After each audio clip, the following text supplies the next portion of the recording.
Hello everyone, কথা ধারাবাহিকের আজকের পর্বে আপনারা দেখতে পারবেন এভিকে যখন আইসিইউতে রাখা হয়।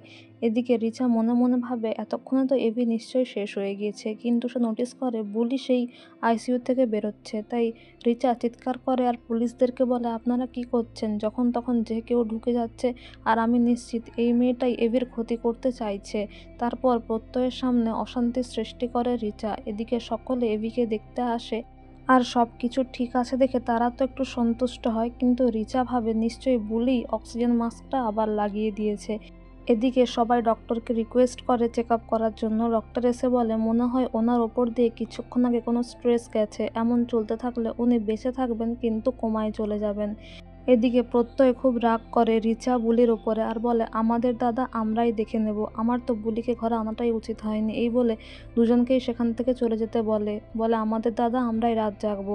আর এদিকে ঠাকুরের কাছে কথা আসে, এসে করে তার স্বামীর প্রাণ ভিক্ষা চায় আর তার সিঁদুরটাকে রক্ষা করার জন্য প্রার্থনা করে, তার অ্যান্টিডোট যেন কাজে লাগে সেটার জন্য প্রার্থনা করে, সেখানে পুজো করে, আরতি করে কথা। আর এদিকে কথার প্রার্থনা শুনে মা আনন্দী এবং বাবা নন্দীশ্বর তারা আশীর্বাদী ফুল একটা কথার কাছে দিয়ে দেয়। আর সেটা পেয়ে কথা তো খুব খুশি হয় যে ঠাকুর তার প্রার্থনা শুনেছে। তারপর সে এসে পুলিশের কাছে কাকুতি মিনতি করে যেভাবে হোক আইসিইউতে ঢোকে এবং এভির মাথায় সেই আশীর্বাদী ফুলটা ছুঁয়ে দেয়, যার ফলে এভির মুভমেন্ট দেখা যায়, তার জ্ঞান ফিরে আসে। ডক্টর এসে বলে এই তো মিরাকেল হয়ে গিয়েছে, তার এখন হার্টবিটটা নর্মাল হয়ে আসছে এবং বিষটাও অনেকটা প্রভাব কমে গেছে।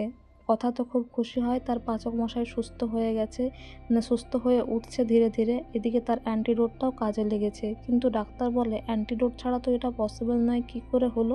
এদিকে ছোটকা বাড়িতে ফোন করে সকলকে জানিয়ে দেয়, মানে বিশেষ করে পিসিয়াকে ফোন করে বলে যে এভি ইমপ্রুভ করছে। এদিকে এভিকে অন্য একটা কেবিনে শিফট করা হলে কথা আসে আর পাচক মশাই বলে ডাকে। এভি কথার দিকে তাকিয়ে তো দেখে, কিন্তু তারপর কথার হাত থেকে তার হাতটা ছাড়িয়ে নেয়, এক প্রকার অভিমান করেই মুখটা ফিরিয়ে নেয় আর বলে, তোকে কতবার জিজ্ঞাসা করেছি কিন্তু তুই সত্যি কথাটা আমাকে বলিসনি, তুই বেঁচে আছিস। আর এদিকে কথা বলে, আমি অনেকবার চেয়েছি আপনাকে বলতে পাচক মশাই, কিন্তু বলতে পারিনি। এভি বলে, বলতে পারিনি নাকি বলতে চাসনি, কোনটা? আগামী পর্বে দেখবেন এভি বলে, বেঁচে গেলাম তাই জানতে পারলাম, যদি মরে যেতাম জানতেও পারতাম না তুই বেঁচে আছিস। আর কথা এভির মুখে হাত দিয়ে বলে, এরকম বলবেন না পাচক মশাই, আপনার কথা আপনার কোনো বিপদ হতে দেবে না। এদিকে কায়দা কানুন সবটাই শুনে নেয়। তো বন্ধুরা, এই ছিল আজকের আপডেট। Thank you.